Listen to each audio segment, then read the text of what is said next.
Marika n'a pas détruit le monde par ambition, elle l'a détruit par chagrin. Now, Queen Marika the Eternal is nowhere to be found. Avant d'être une déesse, Marika était une mère. Et ça, c'est important de s'en souvenir parce que ça change complètement la façon dont on lit son histoire. Elle avait des enfants, des demi-dieux, des êtres qu'elle aimait. Et le plus aimé de tous s'appelait Godwyn. Godwyn le doré, le parfait, celui qui devait incarner l'avenir. Et c'est pour ça que ce qui arrive ensuite est d'une extrême violence pour elle. And the demigods began to fall. Starting with Godwyn the Golden.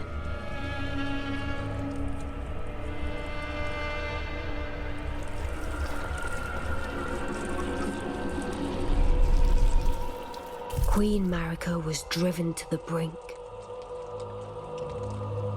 Pendant la nuit des couteaux noirs, Godwyn n'est pas tué comme les autres. Son âme est détruite, mais son corps reste vivant. Et ça veut dire une chose terrible. Ça veut dire que Marika ne perd pas seulement son fils, elle perd la possibilité de le retrouver même dans la mort. Son enfant devient une abomination, un corps vide, une horreur qui se répand sous l'entreterre, quelque chose qui n'aurait jamais dû exister. Et c'est là que Marika comprend que le système qu'elle a servi toute sa vie, l'ordre d'or, la volonté suprême, n'a rien fait pour l'empêcher. Pire encore, ce système autorise ce genre de crime. Alors Marika va craquer. Elle prend le cercle d'Elden et elle le brise. Parce qu'à ses yeux, ce monde n'est plus acceptable. Et à cet instant, Marika ne se rebelle pas uniquement contre les dieux. Elle se rebelle contre l'idée même d'un ordre qui laisse son enfant être transformé en abomination. Et ce geste va avoir des conséquences immédiates. Les demi-dieux s'entre-déchirent et l'entreterre s'effondre. Les empyréens, les ombres, les étoiles, tout est entraîné dans cette chute. Marika va être punie pour ça. Elle est enfermée dans l'arbre-monde, brisée, figée et prisonnière. Et Radagon, son autre moitié, va tenter de réparer ce qu'elle a détruit. Mais il est trop tard, le monde ne peut pas revenir en arrière. Marika n'est pas un tyran et elle n'est pas folle. C'est une mère qui a vu son enfant transformé en horreur et qui a préféré détruire le monde